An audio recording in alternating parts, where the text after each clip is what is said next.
Hey everybody, welcome back to bargainboater.com. Today we're going to do a what's in the box with an Evinrude Johnson 515.95 water pump kit. So you get this handy dandy box. And let's talk about what's inside.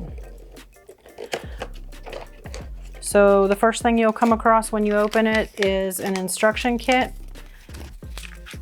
It's a decent instruction kit, but it's loose instructions. I don't think it gives torque specs or anything like that, but it does give you kind of just a general lay of the land, where to find things, what parts are in there, and the part numbers for them too, in case something's missing. Oh, I was wrong. It does show torque specs too. So it's a good little how to do this, and this should be right at the top of your package. There's a screw kit in here, and let's look at all the rest of this. The large piece of what you'll find in there is the housing, and a lot of times it comes with the cup stuck in it. The cup is not stuck in it the right way. Take it out. It's just in there for space saving in the box. It shouldn't be in there yet. So you'll get your housing and your cup. The cup, you should tack it up with some gasket sealing compound or a very light, tacky sticking agent, not silicone or anything thick, because we don't want to disturb the depth that this sits into the housing. It'll impinge on the water pump and burn it up.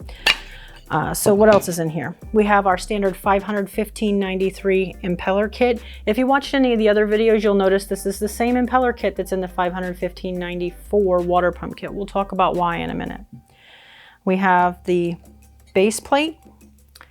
When you inspect your housing and your base plate to determine if you should do a whole kit versus just putting in a new impeller, take your fingernail and run it across the plate. You're going to see lines there, but if there's any scoring that you can actually feel with your fingernail, it's time for the plate to go ahead and do a whole pump kit.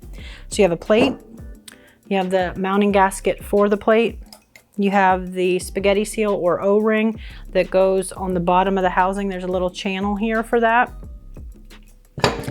And then we have all these various bits and pieces. So there's riser tubes you may or may not need depending on the height of your motor. I believe the instruction kit will help you see that, and also you would notice if it was there before or not. And then you have these various other O-rings and seals that go in there. One of the important ones to note is the flange or little tube seal for your water tube. It is beveled, so the wider opening should go up, so that your water tube sockets into it and creates a good tight seal. If there's O-rings in the package, they belong in your water pump. Figure out where they went, use the instructions, and put them back there.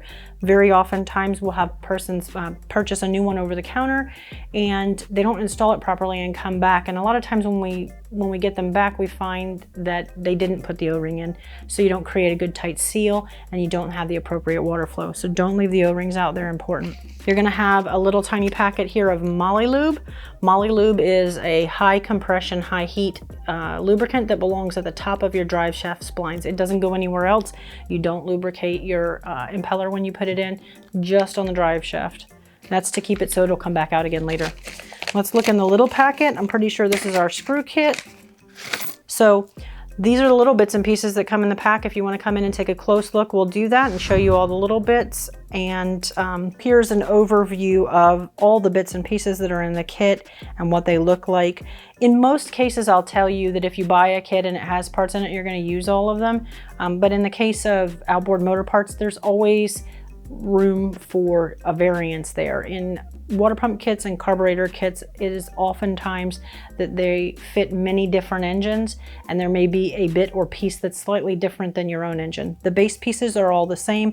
It's your little stack tubes where your differences are going to come in at. So look closely at what was there before you get started, and that should help you identify which pieces go in your motor. Thanks for watching us here today. Please be sure to come by and check us out at bargainboater.com, our Facebook, YouTube, or Instagram pages for more helpful tips and information. Have a great day.